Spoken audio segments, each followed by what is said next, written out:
नमस्कार, आप देख रहे हैं एपेक्स न्यूज इंडिया। मैं हूं आपके साथ अब्दुल करीम। खबरों की शुरुआत करते हैं। पूर्व प्रधानमंत्री अटल बिहारी वाजपेयी की पुण्यतिथि पर मुख्यमंत्री योगी आदित्यनाथ ने पुष्पांजलि अर्पित कर उन्हें नमन किया। आपको बता दें, मुख्यमंत्री योगी आदित्यनाथ ने अपने कैबिनेट सहयोगियों के साथ लखनऊ के लोक भवन परिसर में स्थापित अटल बिहारी वाजपेयी की प्रतिमा पर पुष्पांजलि अर्पित की। मुख्यमंत्री योगी आदित्यनाथ ने अपने कैबिनेट सहयोगियों के साथ लखनऊ के लोक भवन परिसर में स्थापित अटल बिहारी वाजपेयी की प्रतिमा पर पुष्पांजलि अर्पित की। इस मौके पर उन्होंने एक्स पर संदेश देते हुए कहा कि कर्तव्य के पुनीत पथ को हमने श्वेत से सींचा है। कभी कभी अपने अश्रु और प्राणों का अर्घ भी दिया है, किंतु अपनी ध्येय यात्रा में हम कभी रुके नहीं, किसी चुनौती के सम्मुख कभी झुके नहीं। पूर्व प्रधानमंत्री श्री अटल जी को पुण्यतिथि पर उन्हें नमन। तो अटल बिहारी वाजपेयी की पुण्यतिथि पर योगी आदित्यनाथ ने उन्हें श्रद्धांजलि दी।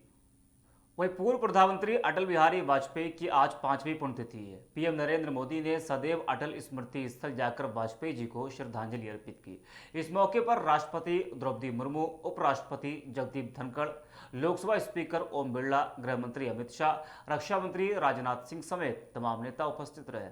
उन्होंने भी पूर्व पीएम को नमन किया। पीएम मोदी ने ट्वीट करते हुए लिखा, अटल बिहारी ने देश के विकास को गति देने में बड़ी भूमिका निभाई है। वाजपेयी के नेतृत्व में देश को बहुत लाभ मिला है। वह 21वीं सदी में देश को आगे ले गए। विलक्षण अटल जी की पुण्यतिथि पर उन्हें श्रद्धांजलि देने में 140 करोड़ भारतीयों के साथ हो। एक सुलझे राजनेता, प्रखर वक्ता और बेहतरीन कवि अटल बिहारी वाजपेयी का निधन 16 अगस्त 2018 को हुआ था। 93 साल की उम्र में उन्होंने दिल्ली के एम्स में अंतिम सांस ली थी। वो भले ही अब हमारे बीच नहीं है, लेकिन उनके संदेश, भाषण और कविताएं हमेशा उनके होने का एहसास कराती हैं। इस वक्त देश में टमाटर के दाम आसमान छू रहे हैं। भारत में बढ़ते टमाटर के दामों को देखते हुए पड़ोसी देश नेपाल ने भारत की मदद के लिए हाथ बढ़ाया है। नेपाल से भारी मात्रा में टमाटर आयात किया जा रहा है, लेकिन पड़ोसी देश ने भारत से जरूरी सामान के अलावा चावल की आपूर्ति की मांग की है। दरअसल हाल ही में भारत सरकार ने घरेलू बाजार में दामों पर अंकुश लगाने के लिए गैर बासमती चावल के निर्यात पर प्रतिबंध लगा दिया था। इस कदम से कई देशों में उथल पुथल मच गई थी। पड़ोसी देश भी इससे अछूते नहीं है। हालांकि सरकार ने क्या निर्णय लिया, इसकी जानकारी अभी स्पष्ट नहीं हो पाई है। नेपाल के कृषि मंत्रालय के प्रवक्ता शबनम शिवकोटी ने बताया कि नेपाल भारत को टमाटर सब्जी भेजने की तैयारी कर रहा है।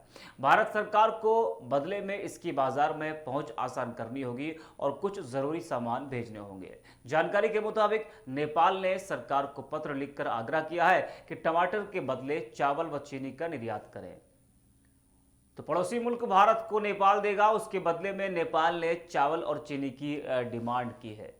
कुछ दिन पहले यमुना के बढ़ते जलस्तर से दिल्ली में बाढ़ जैसे हालात पैदा हो गए थे। कई जगह पानी भर गया था, हालात बद से बदतर हो गए थे। वहीं एक बार फिर यमुना के बढ़ते जलस्तर ने दिल्ली वासियों की चिंता बढ़ा दी है। हिमाचल प्रदेश और उत्तराखंड जैसे पहाड़ी राज्यों में लगातार हो रही मूसलाधार बारिश ने दिल्ली की चिंता भी बढ़ाना शुरू कर दी है। यहाँ यमुना नदी का जलस्तर एक बार फिर बढ़कर खतरे के निशान को पार कर गया है। केंद्रीय जल आयोग की वेबसाइट के अनुसार मंगलवार रात 10 बजे पुराने रेलवे पुल पर यमुना का जलस्तर 205.39 मीटर दर्ज किया गया, जो कि खतरे के निशान 205.33 मीटर से ऊपर है। उधर हरियाणा के यमुनानगर में हथनीकुंड बैराज पर पानी का प्रवाह दर भी बढ़कर 75,000 क्यूसेक हो गया है, जो 26 जुलाई के बाद सबसे अधिक है। ऐसे में दिल्ली वालों को एक बार फिर से मध्य जुलाई जैसे अभूतपूर्व जलभराव और बाढ़ की चिंता सताने लगी है। राजधानी में 10 जुलाई से लगातार 8 दिन तक नदी खतरे के निशान 205.33 मीटर से ऊपर रही। इस दौरान 13 जुलाई को यमुना नदी का स्तर रिकॉर्ड 208.66 मीटर तक पहुंच गया था। हालांकि यमुना में एक बार फिर बाढ़ आने की इन आशंकाओं के बीच दिल्ली सरकार के सिंचाई और बाढ़ नियंत्रण विभाग के एक अधिकारी ने कहा कि दिल्ली में नदी का जलस्तर बढ़ जाएगा, लेकिन इससे गंभीर स्थिति उत्पन्न होने की आशंका नहीं है। सपा से अलग एनडीए में शामिल हुए ओम प्रकाश राजभर की सुहेलदेव भारतीय समाज पार्टी एक बार फिर चर्चा में है। ओम प्रकाश राजभर के बेहद करीबी और सुभाषपा के प्रदेश सचिव अशोक यादव को गांजा तस्करी के आरोप में गिरफ्तार कर पुलिस ने जेल भेज दिया है। सुभाषपा के प्रदेश सचिव अशोक यादव के पास से पुलिस ने बड़ी मात्रा में गांजा भी बरामद किया है। अंबेडकर नगर के सम्मनपुर थाना क्षेत्र के निवासी अशोक यादव का सुभाषपा के राष्ट्रीय अध्यक्ष ओम प्रकाश राजभर से काफी करीबी रिश्ता बताया जाता है। सोशल मीडिया पर इन रिश्तों की झलक भी देखने को मिलती है। हाल ही में जब सुभाषपा का संगठन विस्तार हुआ तो अशोक यादव को पार्टी का प्रदेश सचिव बनाया गया था। जिले में ओम प्रकाश राजभर का जब भी दौरा होता तो अशोक यादव ओम प्रकाश के साथ ही दिखाई देते। अशोक यादव की फोटो भी ओम प्रकाश राजभर के साथ है।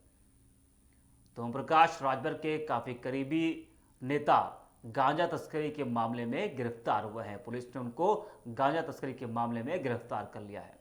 देश में बढ़ते टमाटर के दाम ने आम आदमी का बजट बिगाड़ दिया है। बढ़ती महंगाई से जनता त्राही त्राही कर रही है। बता दें कि सहकारी संस्था एनसीसीएफ ने कहा है कि पड़ोसी देश नेपाल से आयातित करीब 5 टन टमाटर जल्द ही भारत पहुंचेगा और गुरुवार से उत्तर प्रदेश में इसकी खुदरा बिक्री 50 रुपए प्रति किलोग्राम की रियायती दर पर दी जाएगी।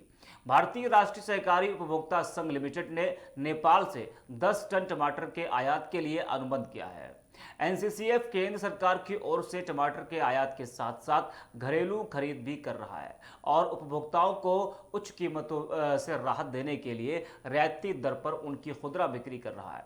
टमाटर की खुदरा बिक्री में हस्तक्षेप केंद्रीय उपभोक्ता मामलों के मंत्रालय के निर्देश पर किया जा रहा है। एनसीसीएफ की प्रबंध निदेशक एनिस जोसेफ चंद्रा ने कहा, हमने नेपाल से 10 टन टमाटर आयात का अनुबंध किया है। इसमें से 3 से 4 टन कल उत्तर प्रदेश में वितरित किया गया। लगभग 5 टन टमाटर रास्ते में है और कल उत्तर प्रदेश में रियायती दरों पर इसकी खुदरा बिक्री की जाएगी। सीमा हैदर और सचिन की लव स्टोरी में हर रोज नए नए ट्विस्ट आ रहे हैं। पाकिस्तान से भारत आई सीमा हैदर और उनके प्रेमी सचिन मीणा की लव स्टोरी के चर्चे जोरों पर हैं। लेकिन इस बीच कहानी में एक और किरदार जुड़ गया है। वो है लप्पू जैसा सचिन कहने वाली महिला मिथिलेश का। जी हाँ, मिथिलेश ने सचिन को लेकर जो बयान दिया था वो काफी वायरल हुआ। लेकिन अब उस बयान की वजह से मिथिलेश की मुश्किलें भी बढ़ सकती हैं। सीमा सचिन के वकील एपी सिंह ने कहा कि वो मिथिलेश के खिलाफ कानूनी एक्शन ले सकते हैं। इसी बीच यूट्यूबर्स और मीडियाकर्मी मिथिलेश भाटी के पति से भी बातचीत करने पहुंच रहे हैं। इस मामले में मिथिलेश का कहना है कि कई लोग जानबूझकर उनके पति के पास जाकर उनके इंटरव्यू ले रहे हैं, जिससे वो काफ़ी परेशान हैं। मिथिलेश की तरफ से उनकी भाभी गीता भाभी ने टीवी चैनल को बताया कि मिथिलेश के पति एक किसान हैं जो कि मेहनत मजदूरी करते हैं, लेकिन कुछ लोग बेवजह उनके पास जा जाकर मिथिलेश द्वारा सचिन सीमा पर दिए बयान पर सवाल कर रहे हैं। मिथिलेश भाटी नोएडा के रबुपुरा में रहती हैं और वह सचिन की पड़ोसी हैं। मिथिलेश ने सीमा सचिन की लव स्टोरी का विरोध किया था। मिथिलेश ने सचिन को लेकर कहा था, लप्पू सा सचिन, वो झिंगुर सा लड़का, उससे प्यार करेगी सीमा। तो मिथिलेश का यह डायलॉग देखते देखते इतना फेमस हो गया कि इस पर सोशल मीडिया पर कई सारे मीम्स, रील्स और फनी वीडियो तक बनने लगे। हरियाणा हिंसा के आरोपी बिट्टू बजरंगी को पुलिस ने फिल्मी स्टाइल में पकड़ लिया। पुलिस के लिए बिट्टू को पकड़ना आसान नहीं था।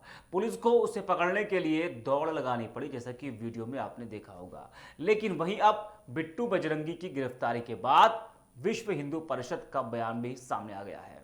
गिरफ्तारी के बाद व्हीप ने किनारा कर लिया है। व्हीप ने कहा कि बिट्टू बजरंगी उसका कार्यकर्ता नहीं है। व्हीप ने कहा कि राजकुमार उर्फ बिट्टू बजरंगी, जिसे बजरंग दल कार्यकर्ता बताया जा रहा है, उसका बजरंग दल से कभी कोई संबंध नहीं रहा।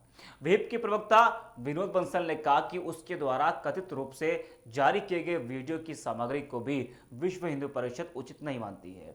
बिट्टू बजरंगी को न्यू क्राइम ब्रांच की टीम ने 31 जुलाई को हुई हिंसा के मामले में मंगलवार दोपहर करीब 2:30 बजे उसके फरीदाबाद के चाचा चौक स्थित निवास से गिरफ्तार किया गया था। नो हिंसा के आरोपी बिट्टू बजरंगी को पुलिस ने गिरफ्तार कर लिया है। फिल्मी स्टाइल में पुलिस ने बिट्टू बजरंगी को गिरफ्तार किया है। तस्वीरें भी आपको हम दिखा रहे हैं किस तरीके से जो पुलिस टीम है वो बिट्टू बजरंगी के घर पहुंचती है और एक दो नहीं 15 से 20 पुलिसकर्मी बिट्टू बजरंगी को पकड़ने के लिए पहुंचते हैं और उसके बाद बिट्टू बजरंगी की गिरफ्तारी होती है। हालांकि गिरफ्तारी के बाद विश्व हिंदू परिषद का बयान सामने आता है और विश्व हिंदू परिषद का साफ साफ कहना है कि बिट्टू बजरंगी से उससे कोई मतलब नहीं है। तो फिलहाल के लिए खबरों में इतना ही। देश और दुनिया की तमाम बड़ी खबरों के लिए आप देखते रहिए एपेक्स न्यूज़ इंडिया।